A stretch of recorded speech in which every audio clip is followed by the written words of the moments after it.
कभी सोचा है कि एशिया के दो सबसे बड़े और अहम देश भारत और जापान, जब बात सार्वजनिक सफाई की आती है तो इतने अलग क्यों नजर आते हैं? एक तरफ बेदाग सड़कें, दूसरी तरफ एक बड़ी चुनौती। चलिए आज इसी पहेली को सुलझाते हैं। अच्छा, तो सीधे मुद्दे की बात करते हैं। ये आंकड़ा देखिए, जापान अपना सिर्फ 1.1% कचरा लैंडफिल में फेंकता है और भारत करीब 50%, मतलब आधा कचरा खुले में जाता है।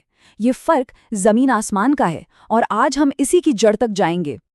तो सवाल ये है कि ये इतना बड़ा फर्क आता कहाँ से है? इसका जवाब सिर्फ कूड़ेदानों या कचरा उठाने वाली गाड़ियों में नहीं है।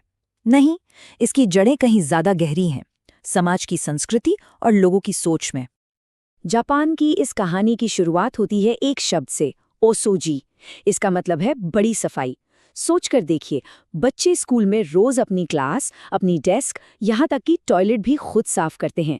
ये सिर्फ सफाई नहीं है, ये एक संस्कार है जो बचपन से ही ये सिखाता है कि जिस जगह को हम इस्तेमाल करते हैं उसे साफ रखने की जिम्मेदारी भी हमारी ही है।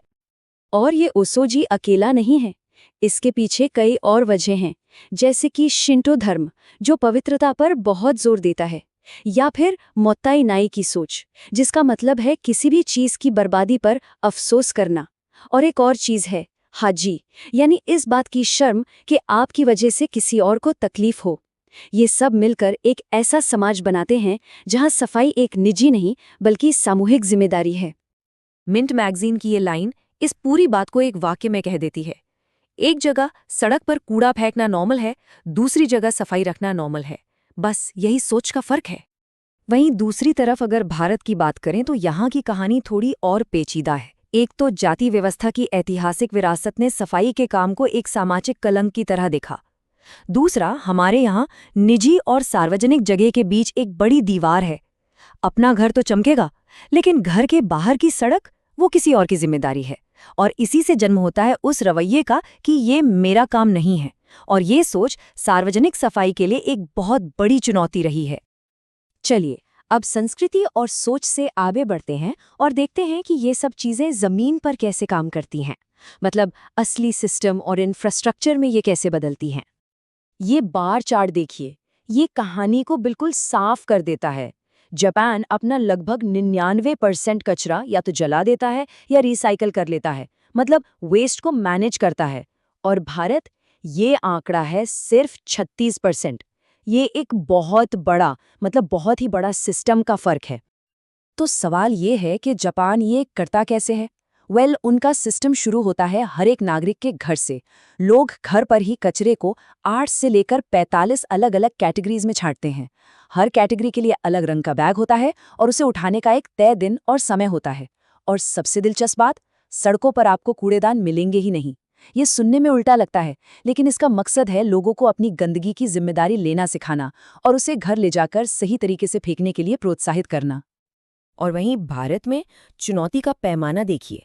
हर साल 3 करोड़ 10 लाख टन कचरा बिना किसी मैनेजमेंट के खुले लैंडफिल या सड़कों पर फेंक दिया जाता है। ये इतनी बड़ी संख्या है कि कोई भी सिस्टम इसके नीचे दब जाए।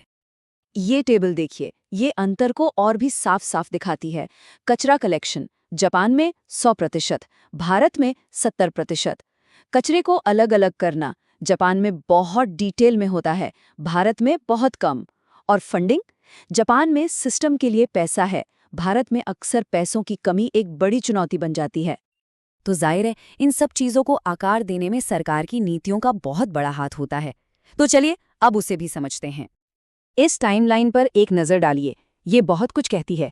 जापान ने 1970 में ही इस पर काम करना शुरू कर दिया था, मतलब दशकों का एक लंबा लगातार चलने वाला सफर।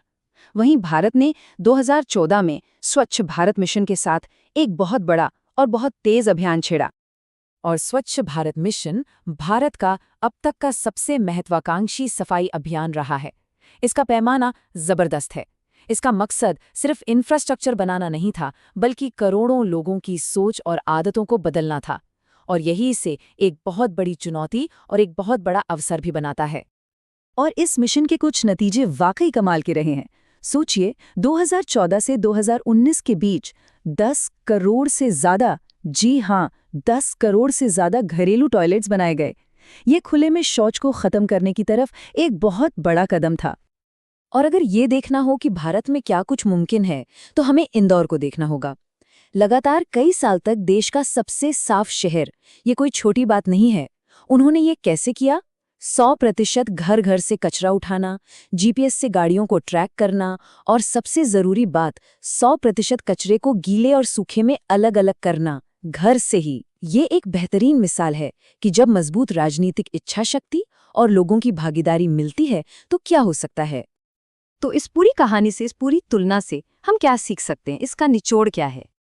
देखिए, यहाँ हमें सफाई के दो बिल्कुल अलग रास्ते नजर आते हैं। एक तरफ है जापान, जिसका सफर एक मैराथन की तरह है, धीमा, लगातार, दशकों तक चलने वाला विकास जो संस्कृति और नीति पर बना है। और दूसरी तरफ है भारत, जिसका अप्रोच एक 100 मीटर की तेज दौड़ जैसा है, मिशन मोड में तेजी से बड़े पैमाने पर बदलाव लाने पर फोकस। तो असली बात क्या है? असली बात यह है कि सफाई सिर्फ तकनीक या इंफ्रास्ट्रक्चर से नहीं आती। असली और टिकाऊ सफलता तब मिलती है जब समाज की आदतें, सरकार का लगातार निवेश और एक मजबूत राजनीतिक इच्छा शक्ति, ये तीनों चीजें एक साथ एक ही दिशा में काम करती हैं। तो मैं आपको इसी सवाल के साथ छोड़े जाता हूं कि एक साफ सुथरा शहर असल में बनता किससे है? बड़े बड़े इंफ्रास्ट्रक्चर और मशीनों से, या फिर हम सबकी छोटी छोटी आदतों से? इस पर